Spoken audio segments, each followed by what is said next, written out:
Hello, and welcome back to Parley, the show where you folks support the other stuff I make by paying me monthly to talk about the topic of your choice. This month, EyePatchNotes has requested some discussion about, you said, developer intent necromancy, also known as the awareness and recirculation of previously established mechanics, ideas that have a logical pattern or conclusion when reviewed front to back or back to front, and roughly what a mechanic is doing when it is introduced to what's come before. Is it recycling, reusing, or outright replacing the things before it? This is a good example of a parlay that I honestly don't think it's going to be easy to follow if you have not been heavily involved in the topic that EyePatchNotes and I are discussing. We've talked about stuff like this a lot when we've streamed Genshin Impact, and this parlay is primarily, I would argue, about game design theory, but the specifics will be difficult to follow for people that have not gotten into that. So just not so much a warning. Like, I feel like there are parts of this parlay you'd really like, even though you will be lost at those other parts. Okay, cool. The topic then is, EyePatchNotes says, how developers handle their games' ecosystems. And by ecosystems, you mean the oft unreachable height of understanding years of development and work. Compared to previous parlay, this entry will be particularly opinionated. EyePatchNotes holds all creators to a form of noblesse oblige. If you introduce a law or dynamic, you're expected to use it responsibly, often, and ideally in a timely manner. Leaving content untouched or undone, then, is a failing of the creator's exclusive authority. Let me quickly give a few practical examples of what that might be, because I mostly agree with you. And I think a big caveat is that most games will fail this test. And it's interesting to talk about why. But I do think it's important to get good examples. So EyePatchNotes said, if you introduce a law or dynamic, you're expected to use it responsibly, often, and ideally in a timely manner. The idea here is, for example, if you have a lot of characters in your game, like Genshin Impact, which we're going to talk about, and there are a lot of artifacts in the game that for almost all characters there is something that clearly fits, but then a character is added to the game and there isn't anything currently in the game that kind of plays into the thing they're doing.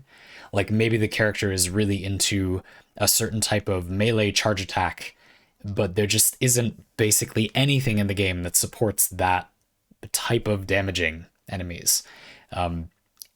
You could say, oh, but like maybe they'll add one in a future update. Okay, yeah, it better be pretty quick, or like why not put that in before the character comes in? That would be much better. There's sort of a question about why would you not do it that way? So I think there's going to be a lot of that in this parlay. Why would you not, do things in this direction? So yeah, that is a strong opinion, EyePatchNotes. I think that most people would agree that games, if you showed them games that you think are good at that and games that were bad at that, I think most people would agree that it's good development to do that, and that it's not making a game worse for it to be like that. I do want to quickly point out that some players might consider it easier to understand in a negative way. Some people think it's oversimplified or something, that everything follows a sort of sing-song rhyme. But personally, I think that if the game has emergent depth, having the mechanics themselves make some logical through line of sense is only good. The only reason it would be frustrating if things always, followed along the same laws or dynamics that have been established before is if the game doesn't have enough design space, I guess, would be if the game is too shallow. So that's one caveat. The second thing is that, again, going into Genshin Impact, or really a lot of games, I'm expecting the game to fail that test pretty summarily.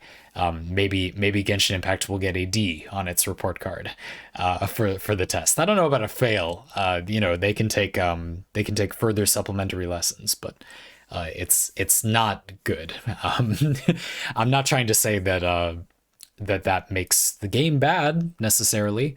Nothing makes the game good or bad. But I do think it's worth noting going into it, we're here to do some constructive criticizing and to understand something about game design by using an example of where it isn't going that well for some philosophy of development.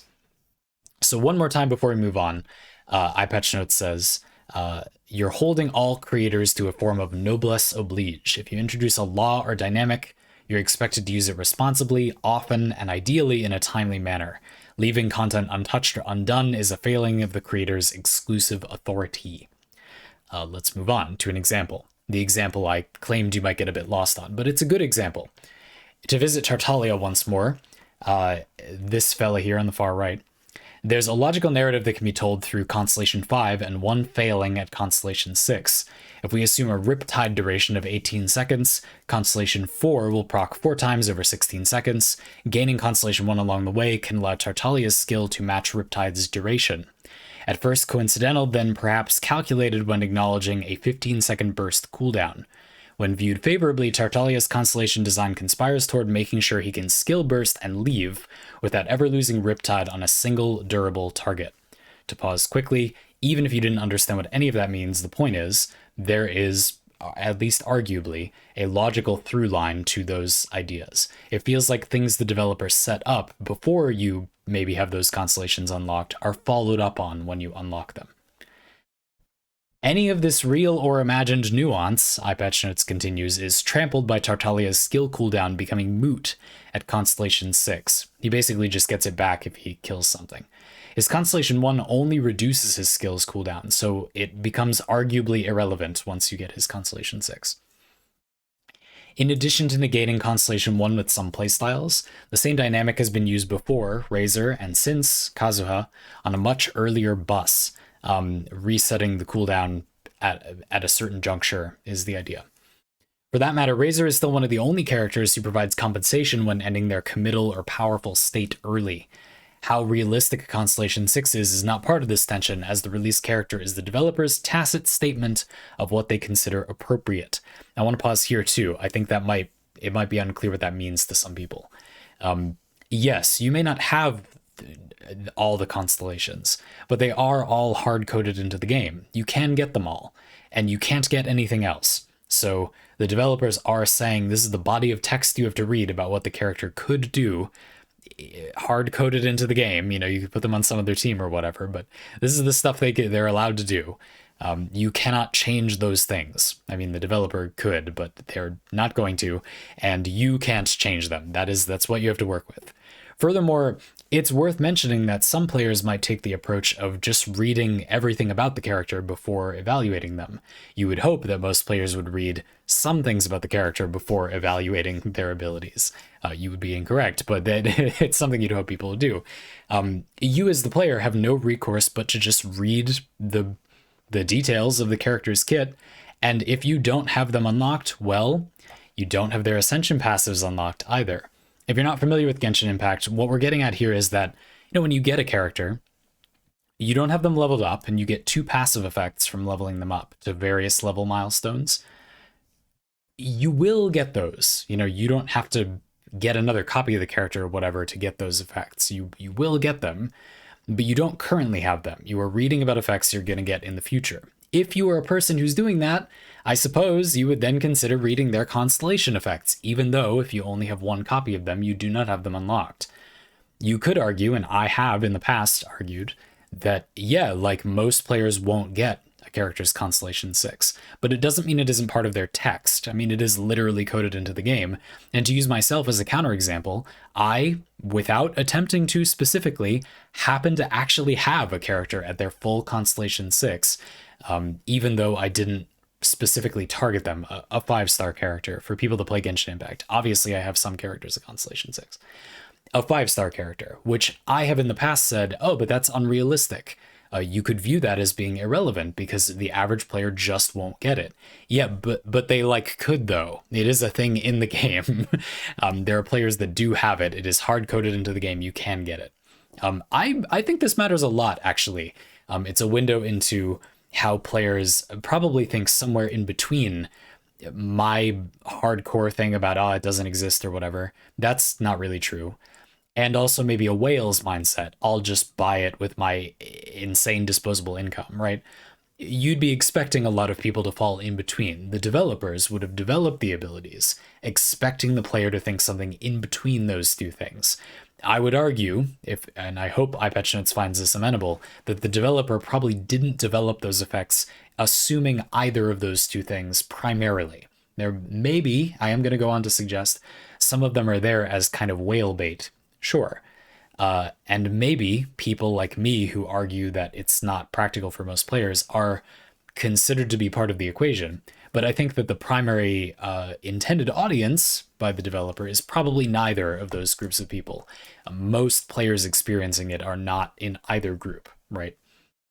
So I am perfectly willing to accept that the realism of actually getting the effect doesn't really matter, and furthermore, some players won't know. They don't know whether they're going to get the effect. So it is not the be all end all. It's not that it doesn't matter. It's not that it's irrelevant that the player, would have to spend a lot of money or time or resources to get that constellation. But it isn't the be all end all. There's more to it than that. Sure, I totally agree. Moving on. Diona is another example. Diona has been a recurring mention in these Parley, and for good reason. My specific complaint is that her Constellation 4 effect lacks a conservationality with the rest of her kit. Is that a word all words are made up? Conservationality. Yeah, that gets my vote. Anyway, for a counterexample, Kazuha's Poetics of Fubutsu boosts the target party's defense based on Kazuha's elemental mastery.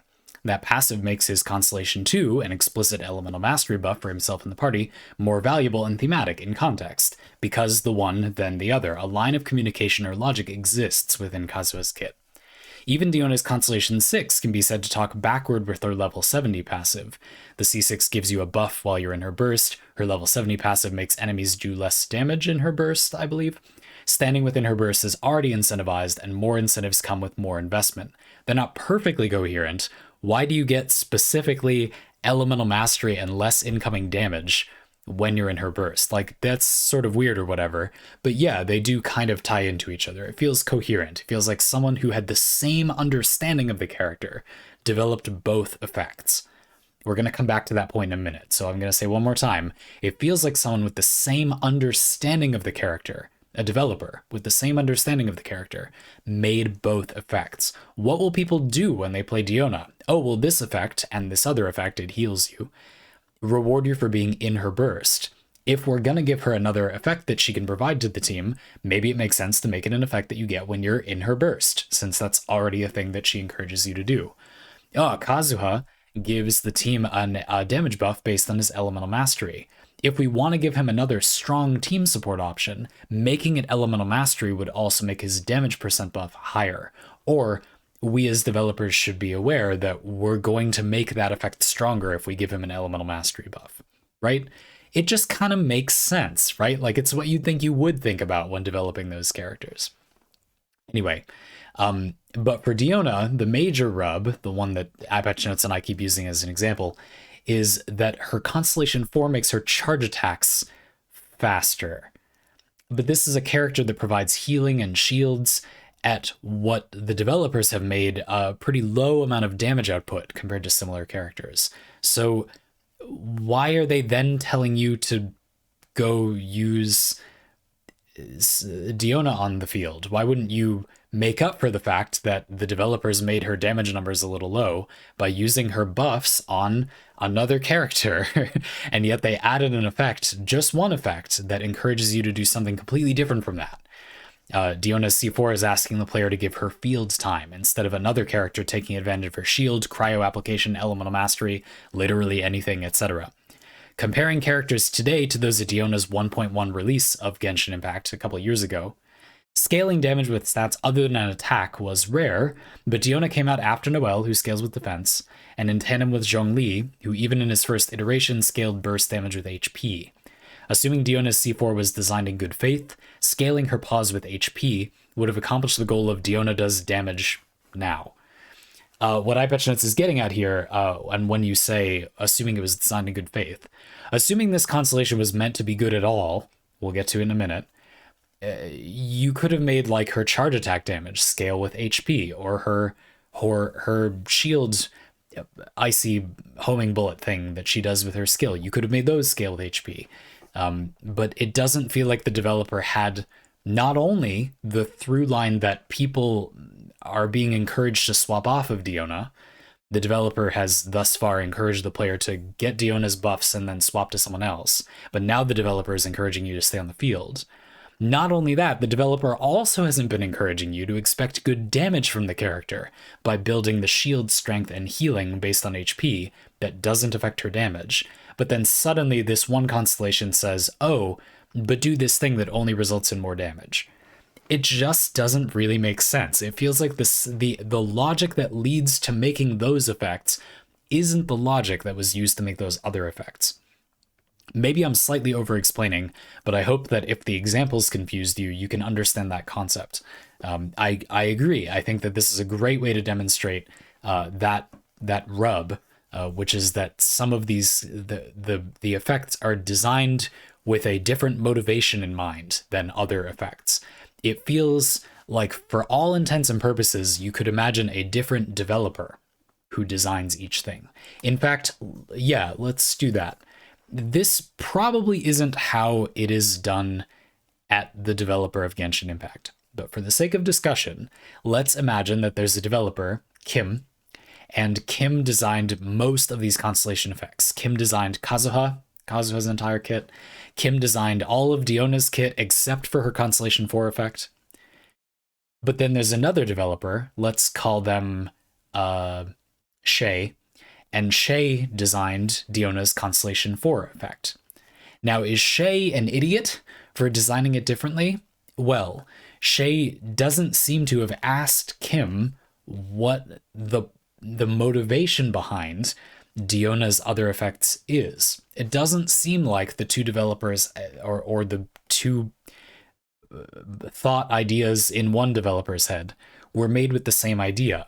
It's difficult to imagine that this isn't actually different people, because it's very mind-boggling that someone would have made Diona's kit one person, and for every single other piece of text in Diona's kit except for her Constellation 4, they were thinking the exact same totally coherent thing, but then they just magically stopped doing that for that one random detail, right?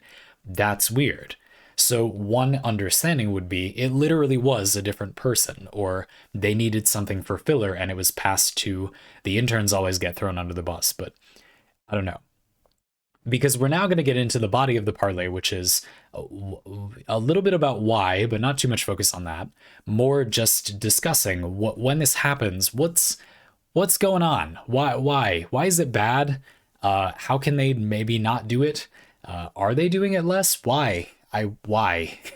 I often offer explanations about other motivations other than making the game good, like marketing or appealing to a player that just wants to use Diona that way because they like her.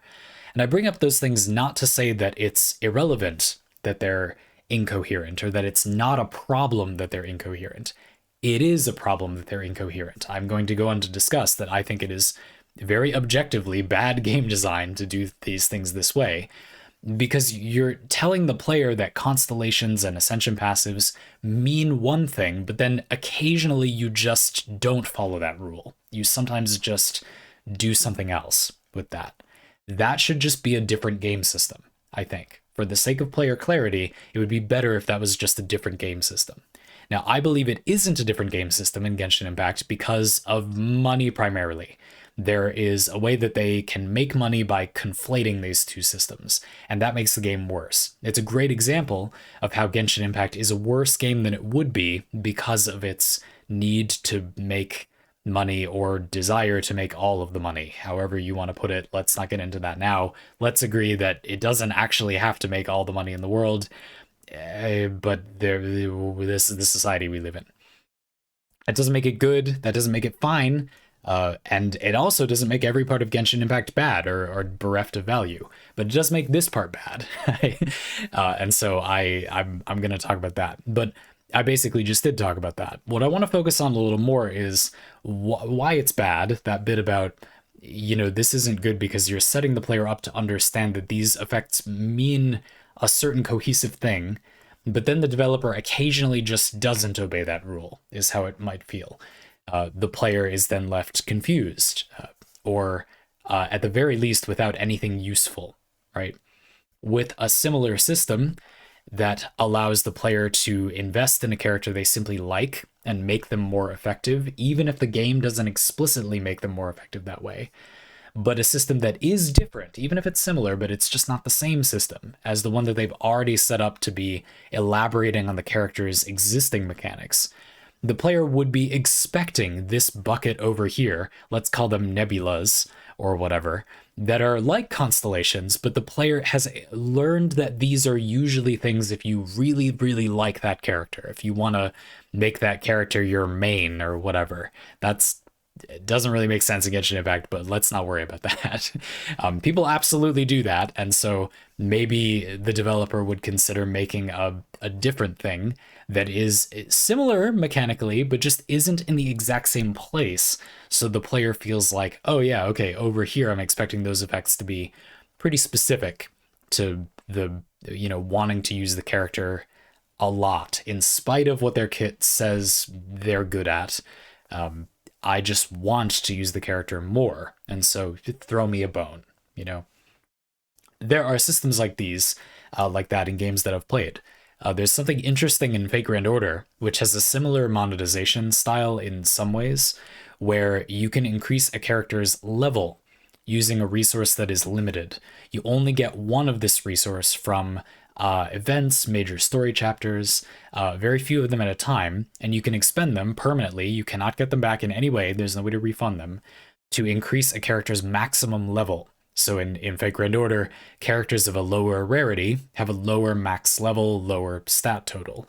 They may or may not have better, worse, more or less unique, whatever abilities.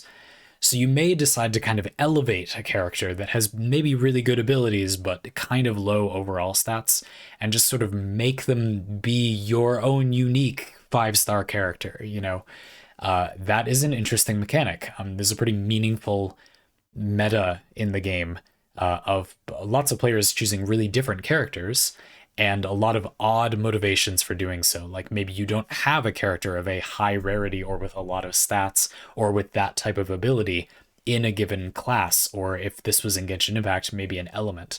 And then you can just kind of make it so you just do anyway, for example. That ability to let the player abandon the effectiveness of that system and just give them to a character they like, for example. It makes essentially no difference in terms of game mechanics, but they just want to give the character that thing. Sure, it's a system that allows that. And because the game frames it as being something that the highest rarity characters gain very little from, instead of gaining 5 levels, they only gain 2, and it becomes such a huge cost for such a small marginal benefit, the game is trying to gently tell the player, you don't have to worry about getting too much effectiveness out of this. You can just give it to whoever you want. And because that system literally only gives you that one benefit, you cannot spend them on anything else. That's it. You're put in a position where you're encouraged to embrace that. The player is being given one message about those things. At least that's how I would paint it.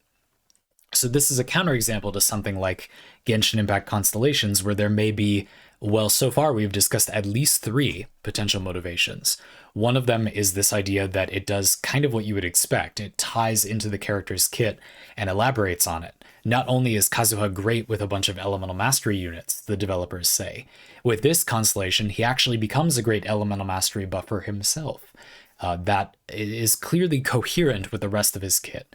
I would argue the best constellations in Genshin Impact, that are the best for the game in every way overall, are those that do not make the character good at anything they weren't kinda good at already. Constellations that change as little as possible where you would use the character. In other words, if I have Kazuha with no constellations, and I get all 6, I'll just, all of a sudden, I win the lottery and splurge on Genshin Impact, I guess, and Kazuha's banner's up and I roll 6 Kazuhas. I don't know. Why I wouldn't do this, but if you did, my hope, my ideal, personally, is that I wouldn't choose to use him on almost any teams other than the ones I was already using him on, and kind of the same for other characters. With minor exceptions. It might be something like I, as a very, damage multiplier, combining characters in interesting ways, focused player. I might be incentivized to put Kazuha on a team where I really care about the elemental mastery buffs, because there aren't that many characters with one of such a large magnitude. Yeah, that's fine, sure. But for the most part, the point is he would have been good on that team before. Maybe he's better now in a more substantial way. You see what I mean? To me, the reason I think that that's good is because, first of all, it's practical. It encourages the player to feel that the character is coherent and complete before they get some unknown number of copies of the character. Two, again, it's practical in that the player probably will get more copies of the character in the long run. Again, I totally embrace the idea that how many constellations you have in a character isn't concrete. It's almost like you want to evaluate the character like you have them all, or you could have them all. Even though in practice you probably don't right now, it's something that could build up, and you might not even know whether you will get them or not. So I think that having that experience be cohesive when it happens makes an amount of sense.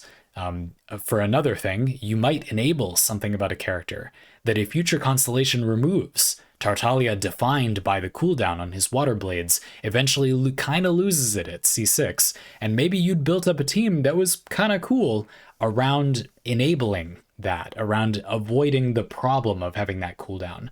To me, that's something that defines him as a character. It's cool. I like it. I don't really want it to go away. And it's decoherent to me that it, on average, if I just blindly rolled on every banner, it eventually would just kind of go away. That's odd. Again, there's other motivations there. Perhaps the developers or the publisher encourage that to be put in as whale bait or something. Yeah, sure. But the point I'm trying to make is that there is a cost in game design there. On average, players maybe find the game less coherent, even though there is some other perceived or actual benefit to some other aspect of the game. I'm not saying that there's literally no reason they exist. That's not at all the subject here. But I do feel that it is inferior to developing the game in a way that is coherent like that. To put it a different way, I feel like if you wanted to redesign Tartaglia to fulfill all of his current goals, misguided or ineffective as they may be, all of his current marketing goals on whale baiting or whatever you want to say, and Diona gets to throw a bone to the people that want to stick her on the field and do charge attacks. If you were challenged to do that, but still fulfill EyePatchNotes' philosophy of the noblesse oblige in the game, I would argue you could do it, and they just kind of failed to do it. You could find a way to do it, but they didn't. And that's bad. It's not a crime or terrible, in my opinion, but it's not good. Sure. Again, personally, I think a lot of games fail at this. When looking at the game as a whole, it's pretty easy often to imagine how perhaps the developer would have been able to fulfill more goals at once while losing basically nothing. And so why didn't they do it that way? Personally, I would like to add a little corner to this parlay that sometimes it's good to give them the benefit of the doubt.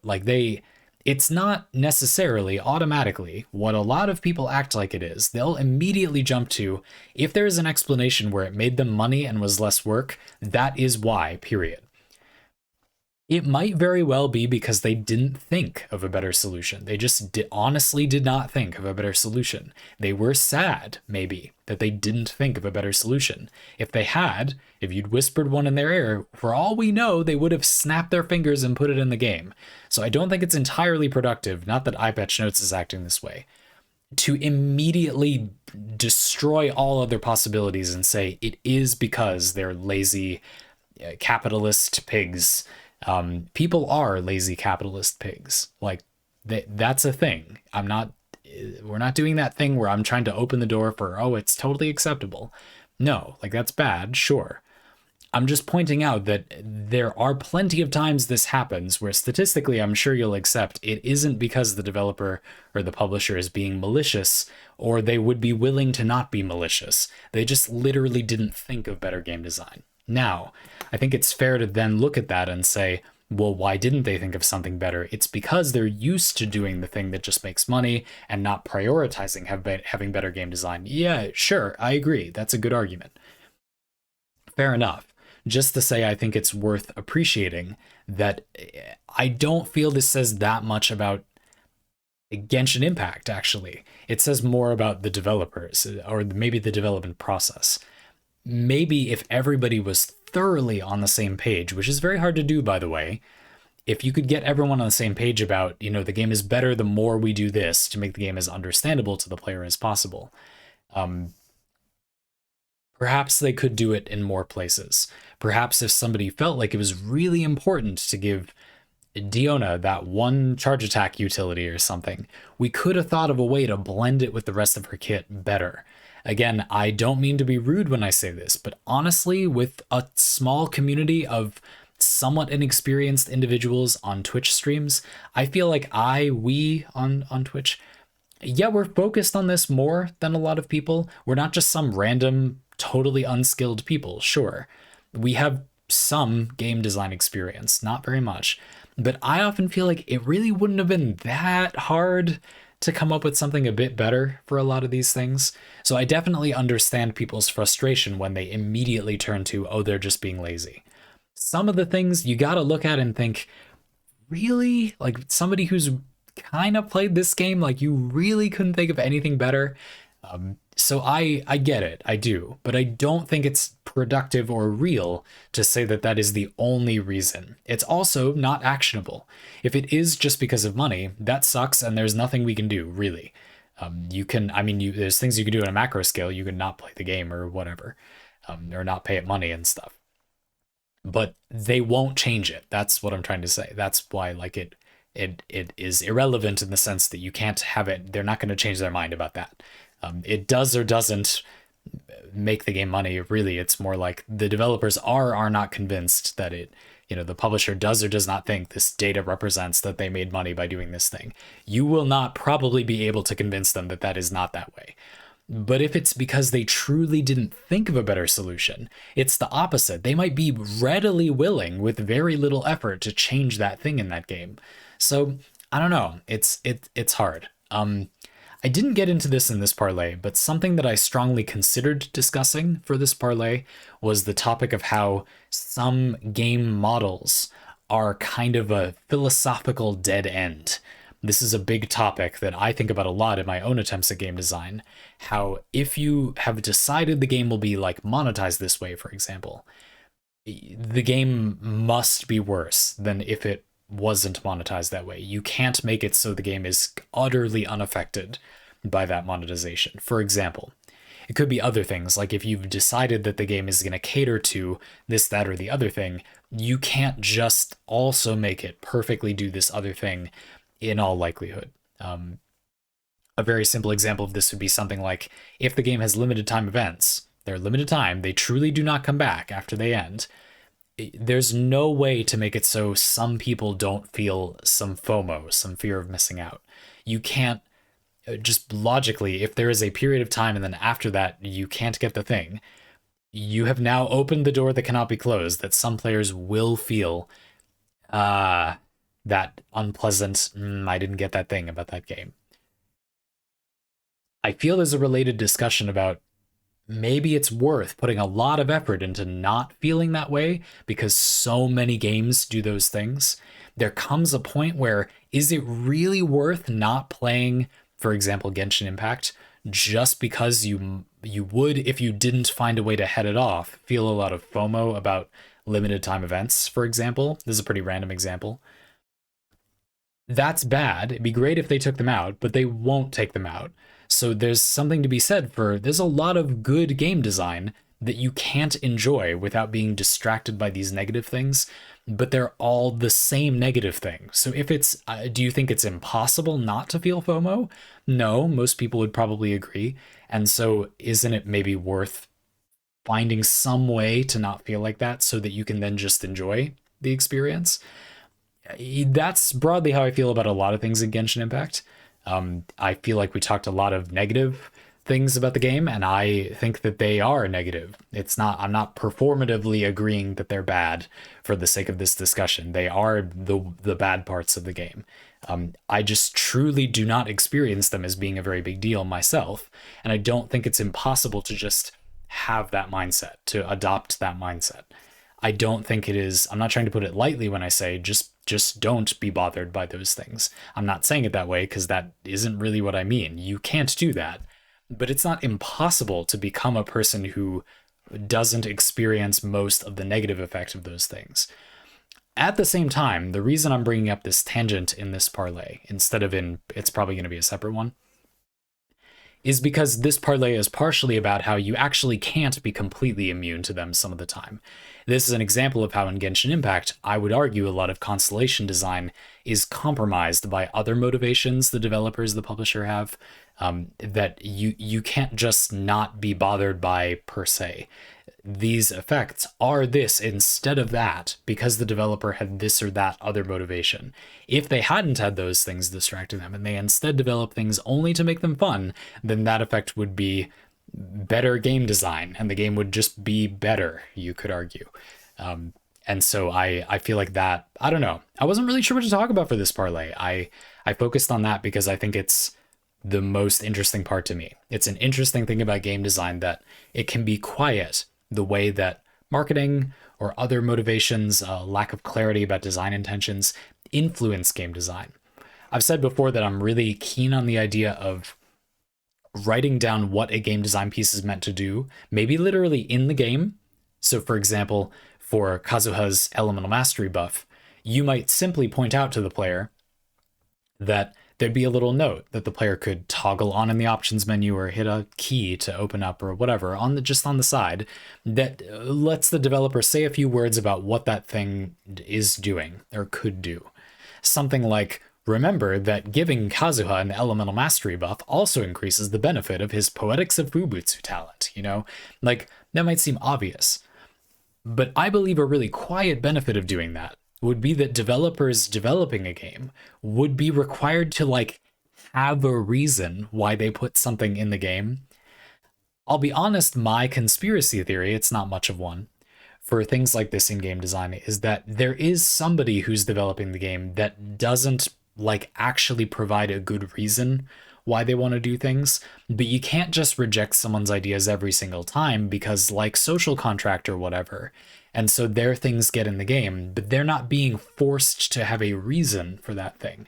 You usually won't find a group of humans that will force other people to have a reason, unless they're psychopaths like me.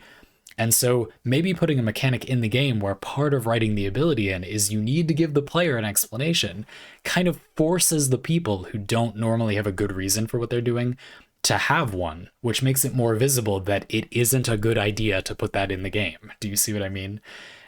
I wonder at the effect of this. Now, honestly, I feel like it's more practical for small development teams. For me personally, games I make, I will be trying to include in them my intention when you play them, as far as it doesn't warp the experience. Just an explanation of what is, why, what is this meant to do? Because I think that that is of value. I don't think that there's any negative consequence that outweighs the positive ones or even close to. So it's something I care about doing. Realistically, on a large development team, it should be interesting to see what that would look like, but I kind of doubt it, right? It's, but I wonder if it would work. It's simply being in a community, in a group, where the social contract is you must attempt to offer an explanation or just humbly admit that you don't have one, but you think this could be a cool idea. Like, that's fine. But if we're in the process of not putting things in a game unless they have a good reason to be in there, I think that really, a game looks very different if you do that, I wanted to finish up with something EyePatchNotes wrote at the end. You said you've been covering Genshin Impact for the past few years due to its scale and marketing model, though any game of complexity has similar symptoms to this. That's true. We've talked about that a lot. I said at the beginning that I think you would expect most games of similar complexity and scale to fail the noblesse oblige test, basically. That's how I think of it. EyePatchNotes continues, the common sentiment I have is, what if this character / champion / Warframe were released earlier? What if they were released later? My past and future Flame Pathfinder 5th edition, 1st edition, had a 10-year publication history across many books, and many of its earliest player options are the same now as they were in 2009. There's a tale to be told about how the books grew in year 2 or 3, the reprints and errata, and what they got away with in the last injection of content. Some other time. That sounds interesting. I'd like to hear about that. Yeah, it's tangential. I think a good place to end this parlay. There are some elements of game design in Genshin Impact where it would be really interesting to look at how constellation design has kind of, I would argue, sort of done the thing that I suggested. Look at Tartalia's Constellation 6, Diona's Constellation 4. If the developer or some of the developers have decided that it's worth putting in this thing for this different motivation than all the other effects, I would then challenge them and say, I'm not opposed to that being something some players would enjoy, but I don't agree that we have to do it in a way that makes the characters seem logically inconsistent. I feel like we can offer that option without violating what this game design piece normally does. If constellations are normally consistent with a character's kit, I challenge you, if you want to make Diona's charge attacks faster, you want there to be that thing, you have to do it in a way that feels consistent with the rest of her kit as well. I personally feel that that is eminently possible. I don't really accept that there's an abundance of times in a game like Genshin Impact where you would not be able to do that. And indeed, to end on a hopefully justifiably positive note, I think Genshin Impact largely has done that exact thing, maybe not wording it that exact way. A lot of more modern character design, you can see some coherence in the constellation effects. There's usually not, in my experience, these weird hanging effects that you think, why though? Like where does this fit in to the rest of the character's kit?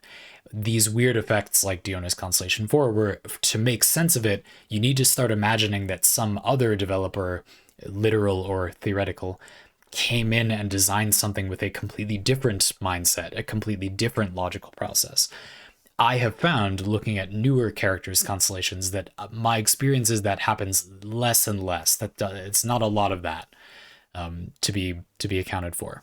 More common still, in my opinion, are constellations like Tartalia's Constellation 6, which a lot of people would summarize as kind of whale bait constellations. These effects that seem really bombastic and fundamentally iterate on a character a little bit on the surface, but in practice, they often actually don't, in my opinion, change the character that much. I think of the Raiden Shogun's Constellation 6. This character has a mechanic where she can buff everybody's elemental burst damage, and then her own elemental burst gets stronger the more energy you spend on elemental bursts across the whole team. That's an oversimplification, but you get the gist of it. She has a Constellation 6 effect that causes her to be able to reduce her team's cooldowns. That sounds huge. If you've played Genshin Impact, it's like, that's very rare. There's not a lot of ways to do that. That sounds like a really big deal. And I'm sure it's really powerful and everything. But does that really change where you would use that character? Really? Like, would you might make a team with different characters with different burst cooldowns or something. Absolutely, sure, whatever. But would what the team does really be different than what you would have done if you didn't have that constellation? Just slower? You know what I mean? I feel like that is a more coherent one. At Tartalia's Constellation 6, yeah, EyePatchNotes, I think you picked a really good example. It's just ugly.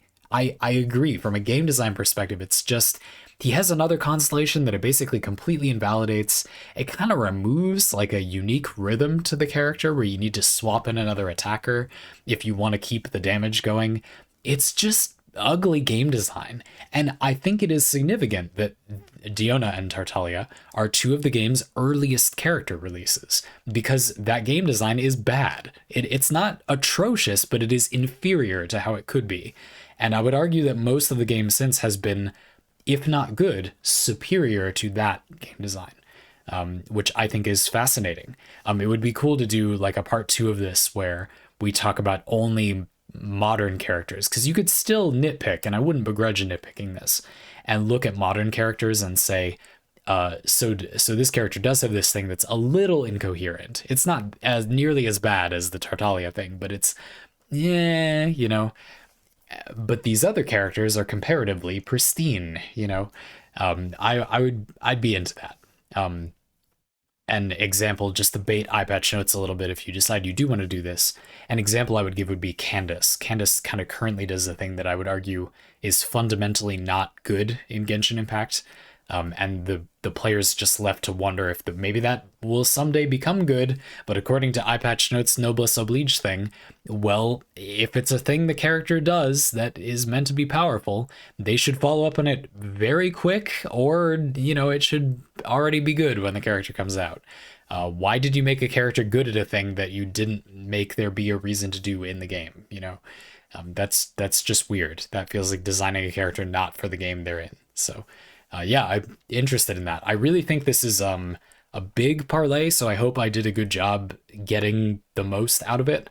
There's a lot of directions you could go off from this one too. I hope you had a good time. I thought it was interesting. It was challenging. I hope you feel I did a good job. This is definitely one where I'm sweating a little bit. Like, did I do okay? And I'll see you in the next one.